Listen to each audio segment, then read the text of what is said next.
Now, it may not have felt like fall this past weekend, but the lights were on and the players hit the field for another week in high school football. Let's see how your favorite hometown teams did.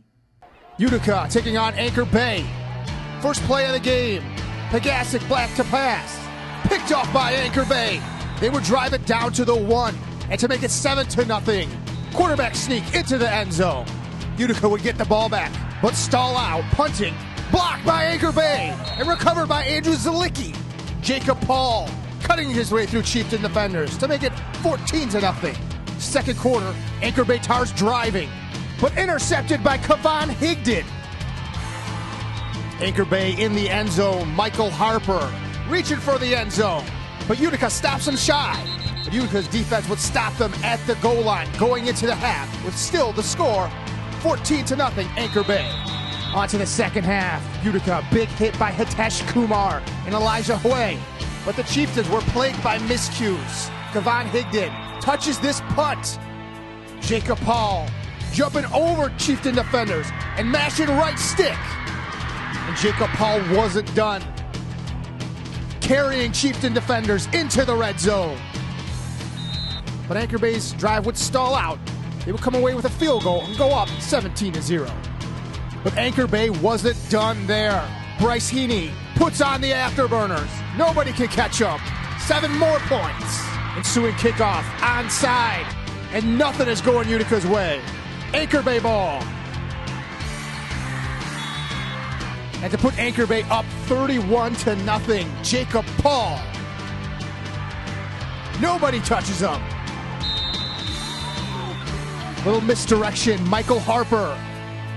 And he's off to the races, diving for the pylon. But he's short. And the drive would culminate with a 1-yard quarterback sneak to bring us to our final score. Anchor Bay Tars 38, Utica Chieftains 0. It's week 4 action in the MAC Red as your Eisenhower Eagles would travel to Clinton Township to take on the Chippewa Valley Big Reds. The Eagles would open the scoring quickly as Usaid Buhaidar takes the end around off the misdirection, giving the Eagles a 7-0 lead.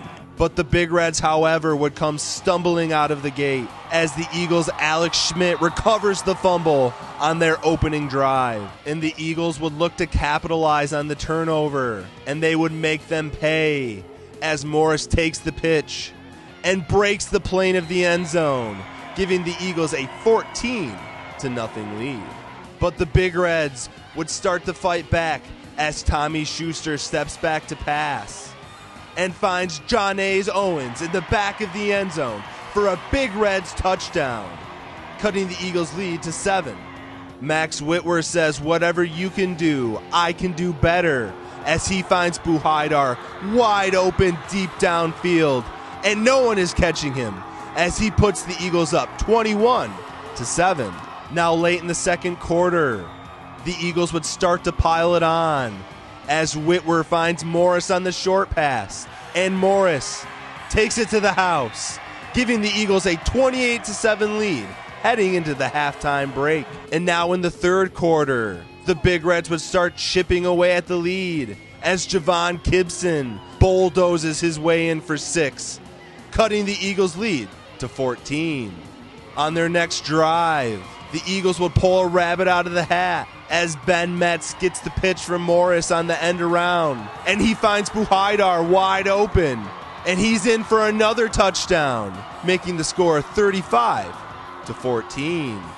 But Chippewa wouldn't go quietly into the night as Schuster steps up in the pocket and launches one to the back of the end zone and connects with David Ellis for the Big Reds touchdown, cutting the Eagles' lead back to 14. But the Eagles would continue to answer the bell as Caleb Oyster breaks off this carry for 30 yards and a touchdown as the Eagles double up the Big Reds 42-21.